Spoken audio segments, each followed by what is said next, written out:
The other thing I'm starting to worry about is that our stone is already starting to back up, so we should go ahead and drop a steel chest down so that we can prioritize, or not so we can prioritize, so we can store some of this stone away so that it doesn't clog up our system. Otherwise, we can find other things to do with the stone. I don't think there's much other use for it right now. Yeah, other than turning into different buildings or gravel. I mean, let's see what gravel is used for. Saline water. Okay, well, yeah, we can turn it into saline water. I think... Oh, well, we also, once we make the copper zinc batteries, we will need saline water soon, so I think that'll be fine. It's also used in sand. Sand is used in concrete and stone brick using rich clay, which I do have rich clay sitting in a chest somewhere over by the zinc mine, where they're making aromatics, so I could use it there. Another thing I wanted to point out, or wanted to check, was the iron plate production. If we check here, you see our iron ore, so let's just type in iron so we can get the iron plate and iron ore. As you can see here, our iron ore production has been remarkably consistent. It's very, well, I mean, it's dropping, but it's consistent, but the iron plate has gone up by about 112 to 150, so about a 50% increase in iron plate by doing our jaw crushers, which means I should be able to just spend it all on different researches because my iron stockpile has been building up a lot. Again, next I'm going to work on building dedicated coal and coke. I realized, well, I noticed there was a lot of kerogen flowing out, which means there's a lot of stone here being used, which is troublesome because that means that our stone is producing when it should be using up our stone from the byproducts first, and I realize it's because I do grab stone and stone walls from here quite frequently. So I should have cut it off at its source over here, which is what I'm doing now. So now the stone, again, the same productivity prioritizer thing I made, is going to go right there, and then we'll just take the output from here and send it out that way as well. So that way, I mean, it's kind of, it's not kind of, it is redundant to have a priority here and there, so I should delete this mess that I made right here. Okay, so it's all been deleted, and we can pretend that we never made it in the first place. I mean, it's still the same monstrosity, but it's just up here instead. Yeah, the stone will be prioritized here, and it'll be included in the stone brick and the stone wall production before resorting to the ones here. Otherwise, we should expand the footprint of this out one more. And again, coal and coke up next. So we have a gun turret private first class low on ammo here, and based on the map, it looks like it might not be getting fed. So I actually have to go down there and check up on that. Not because it's really necessary, but because this alert is going to drive me crazy if it never goes away. It's been going off for a second. Ah, yes. So this actually isn't able to grab any ammo from everywhere, even though it's a private first class. There's no way I can rearrange it, so we're just gonna have to pick you up and put you somewhere else. You're a private first class and you're a normal turret, so let's put the private first class in your place and then just fill this up with wall. Make sure normal gun turrets, private first class out here, nice. Let's check if it changed anything. Nope, turret coverage is still good. Oh, someone else is low on ammo? Oh, it's you. Okay, because I just placed you down. And the alert's gone, finally. Okay, coal and coke. Okay, so again, quick update. We just finished the tier 0.2 iron plate with the jaw crushers, so that's green now. Copper plate is not possible right now. Next up, we are going to work on, again, coal, coke for steel plate, for sulfur, for gunpowder, for magazines, so we can defend our base. Okay, so this is the dedicated coal and coke production. It says here that we need 1.3 destructive distillation columns to turn the coal into coke, but we actually don't because we take half of the coal input. So therefore we'd only need 0.65 destructive distillation columns, and one would cover that. So it has one input, raw coal. It goes into these three machines. They produce coal, which gets split up. Half will go back to the line, and the other half will go into and be made into coke. The coke comes out on this line, coal is here, and then the iron oxide is on this line. So let's go ahead and blueprint it and send it into our world. So I'm thinking about either putting it right here like this or like this. I think it almost fits very nicely if we nestle it in like this. There's plenty of room as well, so I think I will go ahead and decide and just put it right there. Again, earlier when I said this looks like the acetylene production, it's because it basically is this part of the acetylene production. Speaking of the acetylene production, I realized that we are consuming tar here. So let's go ahead and delete this and see if once again my acetylene production goes up. I don't know why I keep finding out that I'm sinkholing tar when I don't need to be. But otherwise, this will be the coal and the coke dedicated production, and this will be the coal and coke dedicated production, but we tackle two birds with one stone because we also will repurpose our coal line here. So there's an extra coal line that we had, which is right here, that we are going to go ahead and rip up and feed to our coal and coke production up there instead. Oh, and there we go. Getting rid of the tar really increased our aromatics production, which increased our zinc ore production by some ridiculous amount. Actually, it's not even crazy. Aromatics, as you can see, has gone up by a ridiculous amount too. From like, it's like a 6-fold increase or something.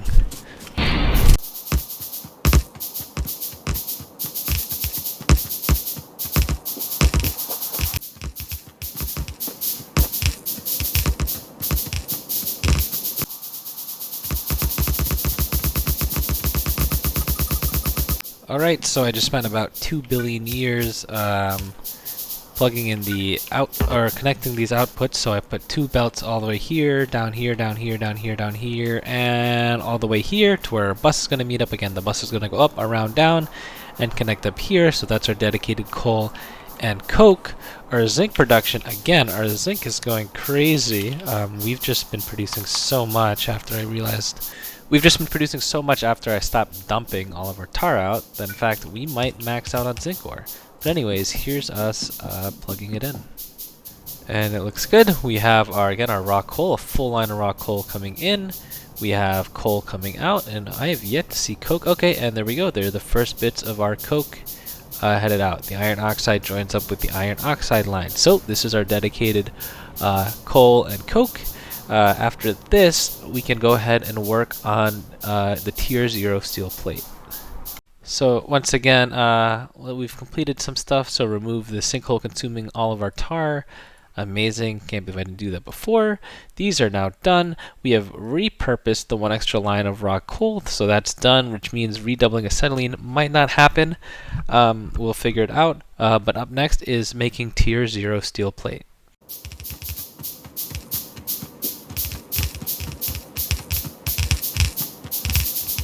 Okay, so I forgot to plug in the tar, the excess tar coming from our new coal and coke production, and our aromatics has gone crazy, right? So the tar turns into aromatics, which has more than doubled again, so it's basically doubled, which means in turn our zinc ore has more than doubled again. So looks like we do produce we produce a lot of zinc ore, and we were just draining all our tar before, and they were in systems that weren't connected. So we've got a pretty healthy tar production right now, which I'm happy to bring into the future, since I'm told that tar is a valuable resource, and it's good to know that we're making a lot of it. So right now I just finished, again, it takes so long, but I think I've verified that the coke, well, I haven't verified, but I think I finished building the entire coke and coal line. I said I finished it before, but I didn't. I just had the path, but I finished physically building it now. And then the coke should come out right over here. This will be our coke line, and I'm going to have it shoot out into the left here, and then we're going to produce steel somewhere over here. But let's go ahead and head to the lab to go and design it. Okay, here is my first test run. Okay, so there's a pretty major flaw in my design. Okay, once again, here is a pretty big redesign. I've made it so that there's two insert. Okay, it still doesn't work because this one spends too much time putting iron in. Alright, here's yet another redesign. Okay, I mean, so far it's looking good. I don't see any red. Okay, yeah, it looks good. Oh, this one just turned red. Oh, well, I just realized that it's possible that it might have not been producing all the steel because I forgot to turn these two soil extractors on to make limestone. So I'll let it run for a second. It still looks like it's red at some points, which is still an iron ore issue, but I don't think it's quite the, 15. So yeah, we are not going to make this much steel per second. So I think even though this design stops for a second, stops for a hair every couple of seconds, we could probably just let it through, or we can do this some janky design where we wrap the iron ore back around and to the left. But I think aesthetically I like how it looks right now. So I'll just keep this, actually. Yeah, I'm going to port this over. I like how the inserters look on the inside. I know that these aren't running full all the time, but I think that's perfectly fine. Ah, man, again, every time I port something over, I expect there to be plenty of space, but my buildings just keep being ginormous, so I could either put it up here and then have the belt go around longer, or I could just put it here and hope that it's enough. I could put it like right here as well. If I put it like this will give it room for belt to sneak into the left and right side of it if I need it in the future. But even here, looks kind of clean. Here, I'll figure it out. Okay, I think I've decided up here. Like, yeah, up here, pretty much next to the cliffs. And then if I need that space later, I'll have it. So let's go ahead and build the steel and connect it up with our input coke over here whenever the coke appears. And then we'll work on producing magazines and having a military area, which I still have to decide where I want. Oh, I decided it was going to be here. So, yep, up next after I build this is the military area. Alright, so I've gone ahead and finished making the inputs and outputs and finished the decorating and the building, and I've also connected the water up. Let's go ahead and watch our steel plates be plugged in for the first time.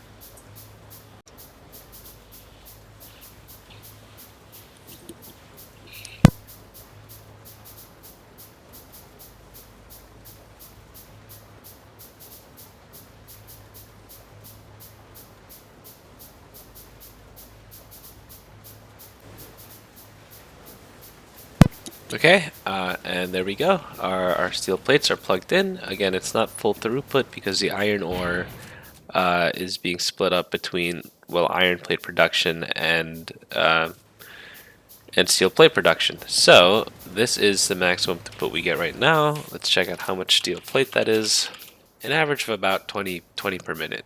But yeah, the steel plate is building up here. Let's go ahead and connect it. So it's just going to lead up to where the old steel plate used to go to, which was just to this chest over here.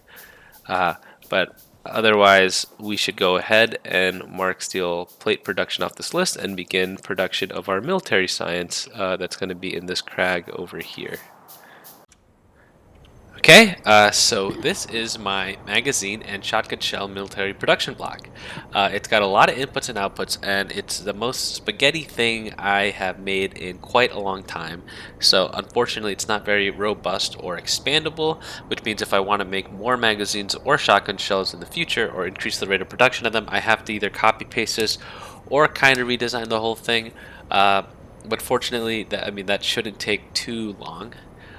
So let's go ahead and begin on how it works. So we start over here at the end with the burner assemblers here, which make the magazines and the shotgun shells. They both take gunpowder and lead plate as inputs, so those are shared. The steel plate and iron plate come in through this line, where the steel plate goes into the magazine production, and then the iron plate continues along and goes into the shotgun shell production. The lead plates similarly come down as well. They come down here and get split off, and they share an input with gunpowder. So gunpowder is the complicated part about this. It's what's new to me. In order to make the gunpowder, I need to combine it with sulfur, coke, and saline water. Coke gets belted in from my dedicated coke production. Saline water actually comes from within the system earlier from the tower that produces tailings. Uh, and again, sulfur. So sulfur is made in the evaporator here. There's 10 evaporators, one making sulfur from acid gas and the other 9 making acid gas.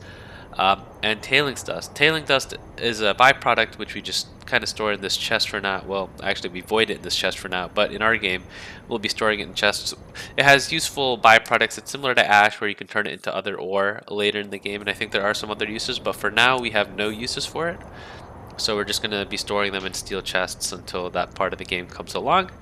And acid gas, again, is made from the quenching tower. It's made from tailings. So we make tailings in the quenching tower over here, and it produces a whole suite of things. So flue gas, which we void, saline water, which again is used later on in the assembler when we make the gunpowder, but we do make an excess of it. So some of that we'll have to delete as we go. And it also makes soot.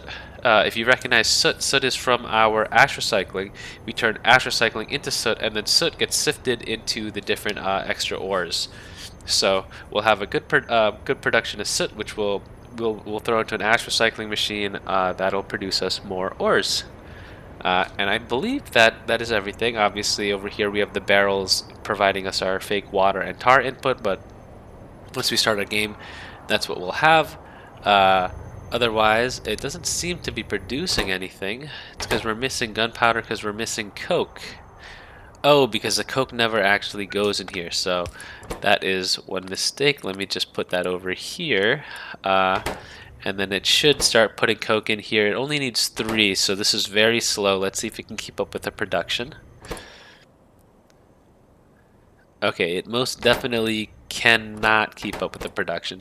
So we'll just have to fix that that small mistake, but otherwise that is our new military production for magazines and shotgun shells. Okay, so I've just moved a couple things around. I realized some of my inputs were out here, but I've shifted everything over so it's nice and tight. This manages to keep up. Now the saline water production is what is holding it back. Oh, it's because I have the saline water dumping right now, so I'll wait to see how long that takes to fill up. But otherwise, this should be the final build. I'll go ahead and give it a private test run or a long-term run myself, and then if that holds up, I'll go ahead and port this over to the world. I did want to point something else out. I think, first of all, we're doing long-term tests and it seems to be running fine. The saline water eventually fills up, but I think I could just delete it and it should be good. But the production block is for both magazines and shotgun shells, and usually when we have dual output, like these are our main production facilities, when one of them backs up, it usually halts the whole production, but in this case, it shouldn't, because the only thing they share between, they share between themselves is gunpowder. Right, so if gunpowder ever fills up, it should just redirect all the gunpowder to the other side. But just to be thorough, I'm testing that just in case. The first thing I'm doing is testing what happens if shotgun shells fill up. Again, it should just stop consuming gunpowder, and the magazines should start consuming all of it, and vice versa. If magazines fill up, then it should just be shotgun shells going to consume all of it. So I'm testing that, and it, I'm pretty sure it should work, but otherwise I've already blueprinted it. It's right here, and I'm good to go ahead and port it into the other world. Alright, so here we are. We're at a point where shotgun shells has stopped production. Magazines should just increase in production is all that happens. We can go ahead and verify this if we click on the production tab and type in magazines, and we can see over the past minute, or I guess it really hasn't started yet, but really soon it should spike up. But as we can see here, yeah, it's just backing up a little bit, and these magazines are being made. Oh, they're actually being bottlenecked by our lead input, actually. So that's interesting. Yeah, they're not getting enough lead. These ones require way less space, so actually I'll convert this to drop to the left side and you can drop to the right side since you need way less inputs. I mean, you need 4 total. This one needs 13 total. So I think if we switch these over to the left side, they should still be fast enough. I mean, as we can see here, okay, yeah, now it's just now we're consuming all the gunpowder as it comes. So this should be final build. Let me make a new blueprint for this, and then go ahead and start porting it over.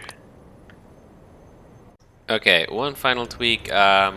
This wasn't consuming enough gunpowder and lead, so I made it wrap back around one more time and hit up 2 more inserters, or 1 more inserter per thing. So on the off chance that the shotgun shell side ever does back up completely, we'll have full production from these 2 burner assembler 4 magazines. And let me blueprint. This is, I started recording, but I have been changing this up so much, so this is probably like the 15th version or something, but it's only the 3rd version going in my blueprint. One more thing to note, the evaporator takes a quenching tower, and the quenching tower takes concrete. So we actually need to go ahead and build concrete first. So I've made the factory planner out here for concrete already, and we need to go ahead and make concrete before we port this over, because if we port it over, we won't be able to build it anyway. Okay, so here is my concrete production. This is my first time actually plugging it in, and it should be pretty simple. So basically we have 2 main inputs, stone and coke. The stone goes in, gets turned into gravel, and then half that gravel gets turned into sand. We have water coming in here for our limestone. Our limestone gets produced and gets put into this high pressure furnace along with coke to make lime, and we make carbon dioxide as a byproduct, and the carbon dioxide gets ejected by our pie vent. So in the end, we have our concrete being made by the lime, the gravel, the sand, and water. But currently, we're not producing any lime for some reason. That's because this water has not been plugged in. So let's go ahead and plug the water in. So the water has been plugged in now. And let me bring this back out just in case you want to see. But yeah, we should have concrete coming out and going into this bin very soon. There we go. Our first batches of lime have gone in, or limestone have gone in here, and lime has gone in here, and now we have concrete being made. So yeah, as you can see, we have lined this up with concrete. This is actually also lined with concrete. This was a military production, and these will be our first buildings clad with concrete. Our first production blocks clad with concrete, and we should be able to make everything in here. So I've used kerosene as a fuel source just for fun this time. But yeah, that was quick, that was easy. Let's go ahead and port this in.